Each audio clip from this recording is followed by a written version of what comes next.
Olá, pessoal. Estamos aqui mais uma vez no nosso bate-papo no canal do YouTube da Eletrionco. E hoje nós temos uma convidada, a Maíra, que faz um trabalho muito bacana de terapia manual em oncologia e nos deu o prazer de estar aqui batendo um papo conosco. Isso mesmo. Honrando com o compromisso de trazer profissionais de excelência, né, para falar com vocês, a gente convidou hoje a doutora Maíra Roveraty, que é fisioterapeuta, pós-graduada em Fisiologia e Biomecânica da Atividade Motora pela USP, pós-graduada em Fisioterapia e Oncologia, mestranda em Ciências da Saúde pela Unifesp. Ela tem formação internacional no método Rolf e na Facial Manipulation. E a doutora Maíra ainda ministra cursos, né, nacional e internacionalmente. Maíra, muito obrigada por aceitar o convite. Imagina, eu que agradeço, fiquei muito feliz com o convite de vocês. Que bom. Então a gente podia começar, já que nós estamos falando, né, de terapia manual e oncologia, se você pudesse dizer para a gente, né, a gente viu que você tem uma formação larga em terapia manual, né, o que seria a terapia manual? Hoje, né, a gente já tem muitos estudos que levaram a terapia manual para uma ferramenta de tratamento mesmo, né? Então, acho que eu me formei há 20 anos, então a gente tinha como terapia manual mais uma ideia de massagem, de relaxamento, né? Então, hoje a gente sabe que a terapia manual, a gente tem diversos métodos, então a gente pode falar em terapia manual, a gente pode falar em drenagem linfática, em liberação miofascial, a própria massoterapia, o RPG, né? É todo tipo de tratamento que o terapeuta vai usar as mãos para tratar alguma alteração, né, do paciente. Então, hoje, com os estudos mais recentes, assim, de tecido conjuntivo, de fáscia, a gente tem entendido qual que é a importância dessa ferramenta para a gente conseguir tratar diversas coisas no paciente, desde dor até alterações cicatriciais, auxiliar na função, no restabelecimento da função do paciente. Então, qualquer método que você utilize, que o terapeuta utilize das mãos para tratar o paciente, a gente pode considerar como terapia manual. Maíra, e ainda dentro desse contexto, né, de conceitualização da terapia manual, eu falei aqui que você é formada pelo método Rolf, pela Facial Manipulation. O que isso difere, né? O que seriam subtipos, vamos dizer assim, da terapia manual? Na verdade, são métodos diferentes, né? São métodos que se valem da fisiologia do tecido e que usam alguns conceitos dessa fisiologia para tratar, né? Então, por exemplo, o Rolf, ele se vale muito da continuidade do tecido conjuntivo, da continuidade do sistema facial. Então, nada no método Rolf a gente trata o paciente pensando só naquela dor que ele tem ou só naquela disfunção que ele tem. A gente sempre vai avaliar o paciente como um todo, né? Vamos tratar o paciente, o corpo todo, independente se ele tiver uma dor no ombro, a gente vai avaliar se essa dor no ombro pode ter a relação com uma alteração que ele tem no pé, por exemplo. Então, a gente olha todas essas relações das estruturas e como que essas relações podem estar influenciando numa alteração funcional ou numa dor, por exemplo. Então, dentro do método, a gente tem o que a gente chama de receita, né? A gente tem uma receita de 10 sessões iniciais.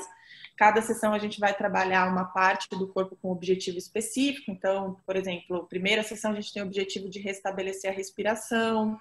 Segunda sessão, a gente tem o objetivo de melhorar o apoio dos pés no chão para dar sustentação para o corpo todo. E aí, cada sessão vai tendo um objetivo se você vai trabalhando com esse paciente, com aquelas alterações estruturais que ele tem, no sentido de chegar nesse objetivo. O Facial Manipulation, ele já tem uma avaliação específica de pontos específicos do corpo, que eles chamam de pontos de coordenação, que são pontos onde a gente tem a convergência daqueles trilhos anatômicos, né, de cadeias faciais. Então, a gente diz que é onde mais esse tecido perde a sua capacidade de deslizamento.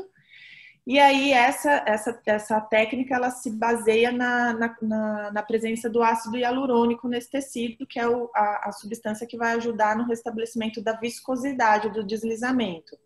Então, ele tem um tipo de abordagem nesse tecido, né, que a gente chama de gripping, que é como se eu ficasse fazendo aquela técnica de trigger point, naquele ponto, para ter um aumento de temperatura, e com esse aumento de temperatura eu ter uma liberação de ácido hialurônico e restabelecer a viscosidade do tecido. Então, cada tipo de terapia vai se valer de alguns conceitos do tecido para chegar naquela forma de abordar o tecido, né? Então, só quero me corrigir, né? Porque eu entendi que era facial manipulation, eu entendi que era alguma coisa específica, né? Que mexia Não, é com a faixa de faixa face mesmo. Tá. Então, desculpa, pessoal, Imagina, né? Eu entendi errado aí. É bem comum O essa confusão de facial de face, na hora que facial você de face, falou, né? eu entendi que era de face, né? Então, mas ótimo. E já que a gente estava falando então de fáscia, a gente vê muito hoje essa conversa sobre face, a importância da fáscia. Então, qual que seria, né, essa importância da gente estar pensando e tratando, né, as disfunções, né, faciais do paciente oncológico?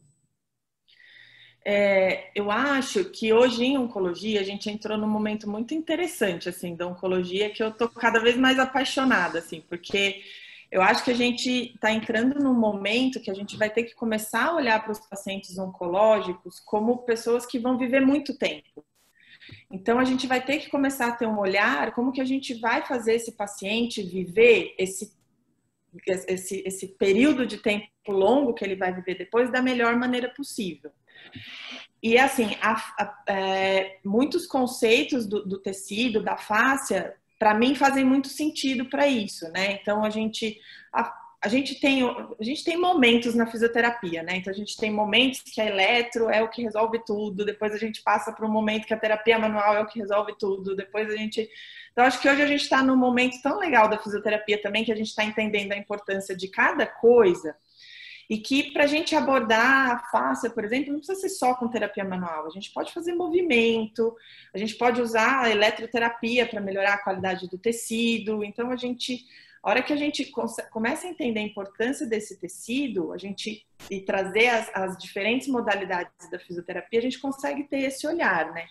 Então, hoje, a fáscia, a gente pode falar de fáscia no paciente oncológico desde o estabelecimento da doença, que a gente já tem bastante estudos falando sobre como esse tecido modifica com o estabelecimento da doença, e talvez essa relação desse tecido, né, desse estroma, desse tecido conjuntivo ao redor, a influência deste tecido no crescimento tumoral ou na diminuição tumoral. Então, a gente já tem estudos mostrando que se a gente restabelece a saúde desse tecido, a gente pode ajudar ao não crescimento tumoral, né? Então isso eles estão começando a tentando desenvolver medicamentos que melhorem a qualidade do tecido e não só ajam na genética da célula, por exemplo. Aí a gente pode entrar na fase quando a gente fala das complicações do tratamento. Então a gente tem a cirurgia danificando esse tecido, a gente tem a radioterapia danificando esse tecido, a gente tem a própria quimioterapia alterando quimicamente a saúde desse tecido, a hormonioterapia também, porque a face, o sistema facial, né, hoje a gente já nem fala mais tanto de face, a gente fala de sistema facial. Ele não é a chave de tudo, mas ele é o sistema que interliga todos os outros sistemas. Então, a saúde desse tecido é bem importante para todos os sistemas funcionarem muito bem. Então, E você falou uma coisa bem interessante, né, Maíra, no começo, que assim, a gente está no momento em que a gente entendeu que para ser fisioterapeuta você precisa entender de multimodalidades. Não é só terapia manual, porque eu acho que é o que as pessoas estão se perguntando, né? Mas por que a Eletro em Onco, né, convidou a Maíra especialista em terapia manual. É porque quando a gente usa de outras modalidades que também são importantes na reabilitação, a gente também está atuando diretamente na fáscia. Então, a gente precisa Sim, pensar sim, o quanto a gente está ajudando, né, essa fáscia ou não. Né? sim, E isso claro. eu acho que é um conceito interessante. Mas para o nosso ouvinte, né? Como que você conceitualiza fáscia, né? Porque, assim, de verdade, você falando, né? A gente não te convidou à toa, né? Você entende muito disso. E eu fico pensando, né? Então, qualquer abordagem vai interferir nessa fáscia, né, Maíra? Qualquer Qualquer abordagem. qualquer exercício, né? E a Exato. associação é muito importante. Então, É. tentar trazer um pouquinho isso para eles, do que é a Então, fáscia, onde ela está. a gente tem diversos pesquisadores que fazem a cada ano de congresso, ou até mais, eles fazem um conceito de nomenclatura, porque essa nomenclatura da face ela é muito complicada, né? É muito divergente, dependendo de quem está falando, do que você está lendo, da escola que você estudou. Mas hoje o que a gente tem de consenso a gente tem o sistema facial. Então, o sistema facial vai envolver fáscia, vai envolver tecidos conjuntivos, vai envolver os líquidos do nosso corpo. Esse é o sistema facial. Vai envolver o sistema nervoso. E dentro desse sistema facial, a gente tem a fáscia, que é a estrutura anatômica desse sistema. Então, hoje, de consenso, a gente tem como fáscia o que a gente conhecia como fáscia profunda. Então, a gente pode ter nomes de como fáscia superficial, que é uma camada de tecido que está no tecido conjuntivo frouxo, e a gente tem a fáscia profunda, que é o tecido que recobre músculos, que recobre ventres musculares, que fazem as cápsulas articulares, formam os ligamentos, formam os tendões, os retináculos, tudo isso é formado por tecido conjuntivo. E aí a gente tem a estrutura anatômica, a fáscia compondo esse sistema também. Então, a gente sempre pensou muito na fáscia como aquele tecido só, né? Aquela estrutura, para eu explicar para os pacientes muitas vezes, eu falo, sabe quando você vai no açougue, que você compra carne, tem aquela capinha branca que está recobrindo a carne? Aquilo é a fáscia. Mas no nosso corpo, biologicamente, a gente tem várias estruturas compondo esse sistema, né? Então, os líquidos, a própria fáscia, as terminações nervosas, os mecanorreceptores, tudo isso compõe esse sistema, né?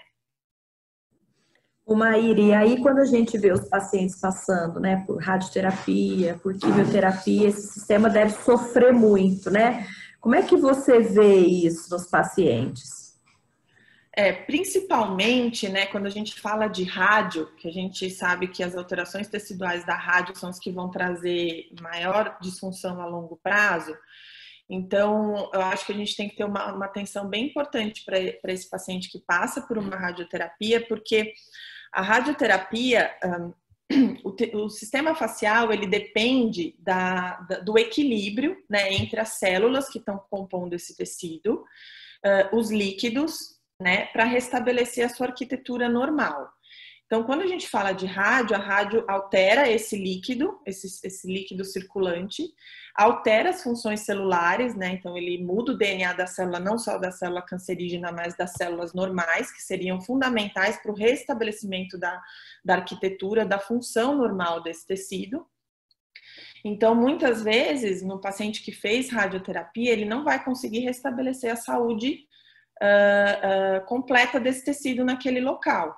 Então, só que o nosso corpo, ele é um corpo, ele é um sistema que tem uma capacidade de adaptação e de alostase muito, muito, muito grande, né? Então, ele consegue se adaptar.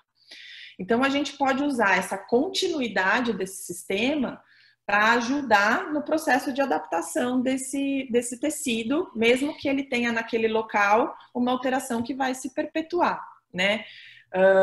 E aí a terapia manual pode ajudar muito, né? Porque como é que a terapia manual age nesse momento? Quando a gente chama de força de cisalhamento, né? Que aí a gente tem não só na terapia manual, mas no movimento também, a gente promove esse cisalhamento, que é o quê? Nós somos formados por camadas, E quando a gente faz terapia manual ou movimento, a gente tem esse movimento entre as camadas, que a gente chama de cisalhamento. Esse estímulo de cisalhamento é um estímulo mecânico que provoca alterações químicas no tecido que vão restabelecer a estrutura e a saúde desse tecido. Então, na terapia manual, eu vou usar esse estímulo de cisalhamento, no próprio movimento, eu posso usar esse estímulo de cisalhamento para restabelecer a arquitetura desse tecido, tá? Então, às vezes o paciente, dependendo da demanda desse paciente, né? Então, sei lá, se eu tenho um paciente de câncer de mama que fez cirurgia, fez rádio e é uma dona de casa, por exemplo. A gente agora na pandemia, a gente está sabendo direitinho como que é power fazer serviço de casa, né? Lavar banheiro, esfregar a parede. Então, é uma demanda muito grande para esse membro superior dessa paciente, né? Então, como que a gente pode usar os recursos que a gente tem para melhorar a qualidade desse tecido, para que essa função, para que essa capacidade desse complexo do ombro, por exemplo, seja suficiente para atingir essa demanda, né? Certo. Ô, Maíra, e aí a gente sabe, né, que algumas pacientes, elas já vêm, muito se tem discutido a abordagem pré-operatória, radioterapia, ou mesmo a químio, né? A químio leva a miosites, mialgias, né? Então, esse ataque ao sistema, né, muscular é muito forte, né? Então, o atendimento no pré, né, a terapia manual seria interessante ou, não, vai destruir mesmo depois, então a gente não vê muito benefício nisso. Então, eu nunca li nada sobre isso, sabe, Ju? Nunca li, nunca vi. O que eu vi mais próximo, assim, foi um estudo de caso com 5 pacientes que fizeram terapia manual durante a rádio. Foram pacientes de cabeça e pescoço que fizeram terapia manual durante a rádio. É um estudo que a gente não pode trazer, mas o que eu mais gostei desse estudo, porque muitas vezes a gente tem medo, né, de fazer. A gente tem receio de abordar o paciente durante a rádio, por exemplo, com medo de lesar a pele, com medo de provocar mais danos. O que esse estudo mostrou com 5 pacientes é que nenhum teve dano. É um estudo pequeno, é um estudo de caso, né? Evidência muito baixa, mas nenhum paciente teve dano. E esses pacientes relataram menos dor e uma função melhor. Então, assim, em literatura a gente não tem nada. Mas o que a gente tem de biologia, né, de estudos, faz acreditar que sim, faz acreditar que eu posso. Por exemplo, se essa paciente já tem uma diminuição de ADM de ombro, por exemplo, esse tecido já não está normal. Né? Esse tecido já não está funcionando normal, ele não tem a sua capacidade de deslizamento normal, a sua viscosidade está alterada, a sua hidratação. Então, possivelmente, pode ser que se a gente abordasse antes, a gente poderia ter menos disfunções depois, né? Então, acho que cada vez saíram aí 2 estudos recentes de movimentação precoce, né, em pacientes. Eu acho que cada vez mais vai mostrando para a gente que quanto antes a gente conseguir movimentar e mobilizar, a gente pode ter melhora de função depois. Eu acredito que sim, mas em literatura eu nunca li nada sobre isso. E aí, nosso tempo vai passando para a gente ir finalizando. Eu queria te fazer uma pergunta. E a terapia manual no paciente com linfedema? Então, no linfedema, a gente tem alteração desse tecido na camada mais superficial, né? Então, é bem importante a gente saber de tecido conjuntivo, saber de face quando a gente vai trabalhar com terapia manual. Porque dependendo do objetivo que a gente vai abordar uma camada desse tecido e aí a nossa abordagem vai ser diferente, com mais pressão ou menos pressão. Então, no caso do linfedema, a gente tem alterações do tecido mais na camada superficial, né, que é onde a gente tem a circulação de linfa. Então, a gente já tem vários estudos mostrando as alterações desse tecido. Então, uma maior concentração de fibroblastos, que trazem mais fibrose para esse tecido. Uma diminuição da capacidade de circulação da linfa, né, do líquido intersticial, né, no caso. Então, essa informação do líquido intersticial circulando também ajuda a modular a função da célula. Então, por isso que é tão importante a gente trabalhar com a qualidade desse tecido, diminuindo essa fibrose com mobilização, porque a gente também já tem estudos mostrando que essa fibrose diminui a capacidade de linfangiogênese. Então, eu costumo brincar, assim, nos cursos eu falo assim, a terapia manual, a mobilização tecidual vai abrir esse caminho para que esse líquido circule, a drenagem entra ensinando esse caminho para onde esse líquido tem que ir, e a terapia compressiva ajuda a conter esse líquido. Então, se a gente pensar nisso, não faz sentido eu fazer uma drenagem num tecido que está rígido, porque esse líquido não tem capacidade de circular ali. Então, também, assim, nunca fiz um estudo clínico fazendo mobilização tecidual antes e um grupo que não faz, para a gente saber se isso teria diferença. Mas na prática clínica a gente consegue ver que tanto que já se fala muito, né, em melhorar primeiro a fibrose do tecido para depois pensar nesse volume. É muito mais importante a gente avaliar a textura desse linfedema. Então essa textura rígida, essa fibrose que aparece é no tecido conjuntivo, né, na camada mais superficial do tecido. Então, quando a gente melhora essa qualidade, a capacidade de circulação do líquido intersticial é muito mais eficiente.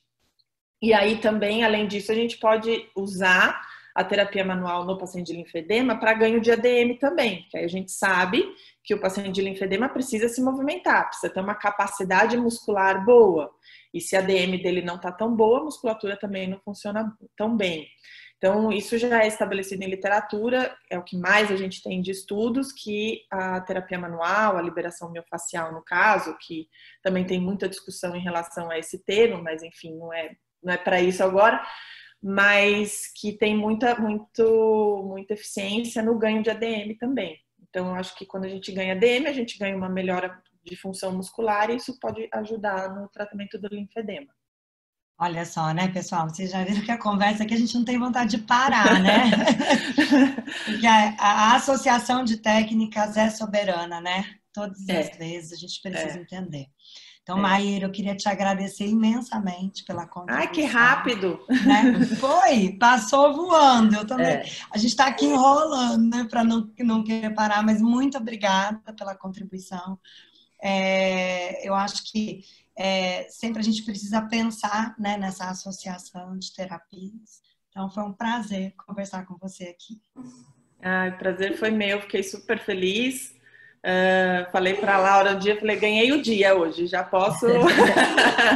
Fiquei muito feliz com o convite, é sempre uma honra, vocês são profissionais inspiradoras, assim, então conversar com vocês é sempre um prazer e uma honra.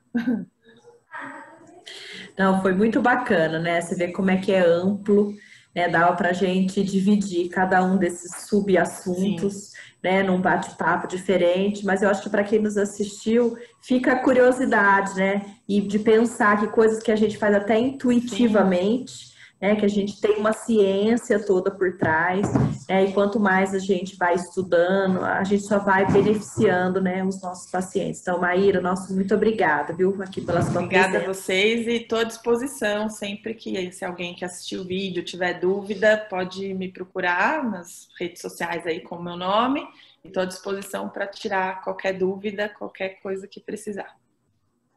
Obrigada.